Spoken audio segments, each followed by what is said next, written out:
নমস্কাৰ অনুজ কিচেনলৈ স্বাগতম। আজি মই আপোনালোকৰ লগত এটা সয়াবিনৰ ভুনাৰ ৰেচিপি শ্বেয়াৰ কৰিম। এয়া দুটা বিলাহী লৈ লৈছোঁ, তিনিটা জলকীয়া, পিঁয়াজ, আদা, নহৰু। এইখিনি মই লং, ইলাচি, ডালচেনি সকলোখিনি ইয়াতে দি দিলোঁ। এতিয়া মই ধুনীয়াকৈ পেষ্ট বনাই ল'ম। এয়া চাওক, ধুনীয়াকৈ পেষ্ট কৰি লৈ ল'লোঁ। এয়া সয়াবিন 200 গ্ৰাম মই 15 মিনিট তিয়াই থৈ দিছিলোঁ। এইখিনি ধুনীয়াকৈ ধুই পানীটো চেপি লৈ লৈছোঁ। এইখিনি মই ৰিফাইনত ফ্ৰাই কৰি ল'ম। এয়া চাওক, ৰিফাইন দি দিছোঁ। এতিয়া ইয়াতে সয়াবিন দি দিলোঁ, 1 চামুচ নিমখ আৰু অকণমান হালধি পাউডাৰ দি এইখিনি 2-3 মিনিট খুব ড্ৰাই ফ্ৰাই কৰিম, যাতে সয়াবিনৰ পানীটো শুকাই যায়। এয়া হৈ গ'ল ড্ৰাই ফ্ৰাই। দেখিছে নহয় আপোনালোকে, খুব ধুনীয়াকৈ ফ্ৰাই কৰিছোঁ। এতিয়া কেৰাহীত মিঠাতেল দি দিছোঁ আৰু 1 চামুচ গোটা জিৰা আৰু এখিলা তেজপাত। এতিয়া ইয়াতে মই যি পেষ্ট কৰি থৈ দিছিলোঁ, পিঁয়াজ, বিলাহী, আদা, নহৰু, এইখিনি ইয়াতে গোটেইখিনি দি দিলোঁ।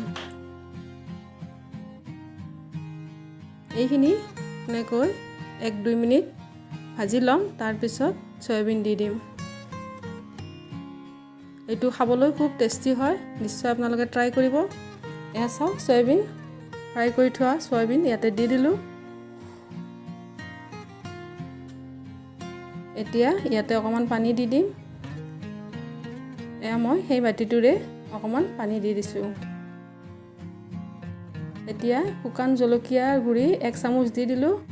এয়া টেঙা দৈ 1 বাতি ইয়াতে মই দি দিম। এয়া টেঙা দৈ দি দিলোঁ, কাৰণ সয়াবিন 200 গ্ৰাম আছিলে, সেইকাৰণে মই দৈটো 1 বাতি লৈ লৈছোঁ।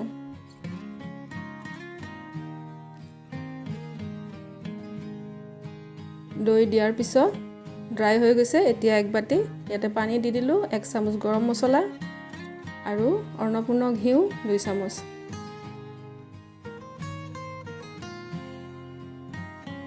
নিমখ আপোনালোকৰ নিজৰ জোখৰ মতে দিব। এয়া কচুৰি মেথি 1 চামুচ।